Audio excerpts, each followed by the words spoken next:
الرحيم إن الله اشترى من المؤمنين أنفسهم وأموالهم بأن لهم الجنة يقاتلون في سبيل الله فيقتلون ويقتلون وقال رسول الله صلى الله عليه وسلم الجهاد الماضي إلى يوم القيامة অধ্যক্ষার আয়োজিত আজকের এই অনুষ্ঠানের সম্মানিত সভাপতি সাহেব ও দূর দূরান্ত থেকে আগত এলএমপি ভাষিত ছাত্র ভাইরা সকলকে আমার পক্ষ থেকে সালাম।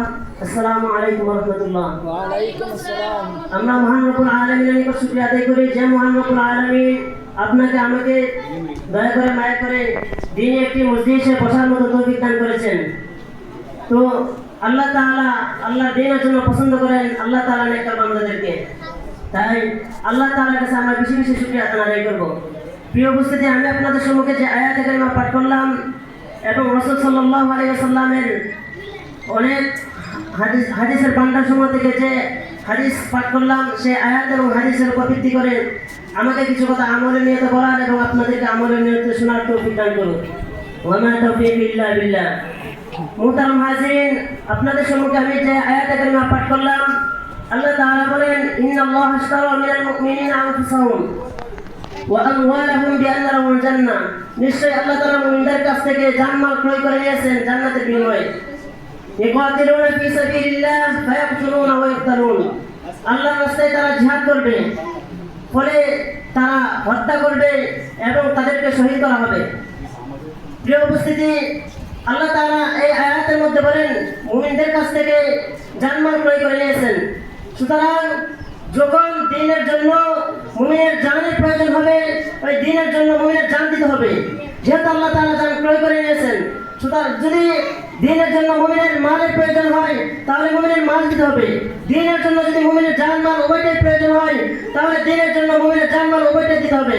কেননা আজকে দেখতেছি আমরা যদি আমরা যুদ্ধ থেকে পালিয়ে থাকতেছি, যদি আমরা মনে করতেছি সে যুদ্ধে একটা বিশৃঙ্খল, যদি আমরা মনে করতেছি সে যুদ্ধে একটা আমাদের নিকট অপছন্দকর, এটা থেকে আমরা বিরত থাকতে থাকতে এক পর্যায়ে দেখা যায় আমরা শুধু জুলুম আর অন্যায়ের শিকার হইতেছি। আজকে প্রাচ্য থেকে পাশ্চাত্য পর্যন্ত দেখা যায় বিশ্বের মুসলমান জায়গায় জায়গায় নির্যাতিত লাঞ্ছিত হইতেছে। যখন অতীতের মধ্যে মুসলমানরা কুফফারদের বিরুদ্ধে অস্ত্র হাতে নিয়েছিল, যখন কুফফারদের বিরুদ্ধে যুদ্ধ করতে লাগতেছিল, তখন থেকে মুসলমানদের জন্য সফলতা, তখন থেকে মুসলমানদের জন্য সফলতা ছিল, তখন থেকে মুসলমানদের জন্য ছিল ইনসাফ আর সুবিচার, উঠে ছিল জালেমদের অন্যায় আর অবিচার। প্রিয় উপস্থিতি, আপনাদের সম্মুখে যে আয়াতের কারিমা পাঠ করলাম, সেই আয়াতের মাধ্যমে স্পষ্ট হয়ে গেল মুমিনের জানমাল একমাত্র আল্লাহ তাআলার জন্য। সুতরাং মুমিন যদি সেই জানমাল নিয়ে বসে থাকে চলবে না। কেননা তোমার ভাই কাশ্মীরের মধ্যে নির্যাতিত হচ্ছে, তোমার ভাই ফিলিস্তিনের মধ্যে নির্যাতিত হচ্ছে, তুমি আজকে মনে করতেছো নামাজ পড়তেছো, রোজা রাখতেছো, তোমার বিধান আদায় হয়ে গেছে। না, তুমি তোমার সামর্থ্য অনুযায়ী চেষ্টা করতে হবে আল্লাহ তাআলার দ্বীন প্রতিষ্ঠার লক্ষ্যে। প্রিয় উপস্থিতি, যারা আল্লাহ তাআলার জন্য আল্লাহ দ্বীনের জন্য চেষ্টা করবে, জিহাদ করবে, ওই সমস্ত লোকদেরকে আল্লাহ সম্বোধন করে বলেন আল্লাযীনা আমানু ওয়া হাজারু ওয়া জাহাদু ফি সাবিলিল্লাহ।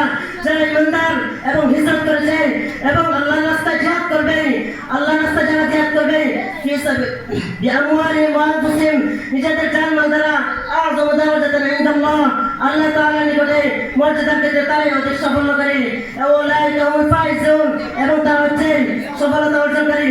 প্রিয় উপস্থিতি, আল্লাহ তাআলা যে দলটিকে সফলতা অর্জন করেছেন সেই দলটি অবশ্যই আল্লাহ তাআলার নিকট অতি গ্রহণযোগ্য, এবং সেই দলটিকে যদি আমরা অপছন্দ করি, এই অপছন্দ করে যদি আমরা তাদের বিরত থাকি তাহলে আমাদের কোনো তাদের লাভ হবে না।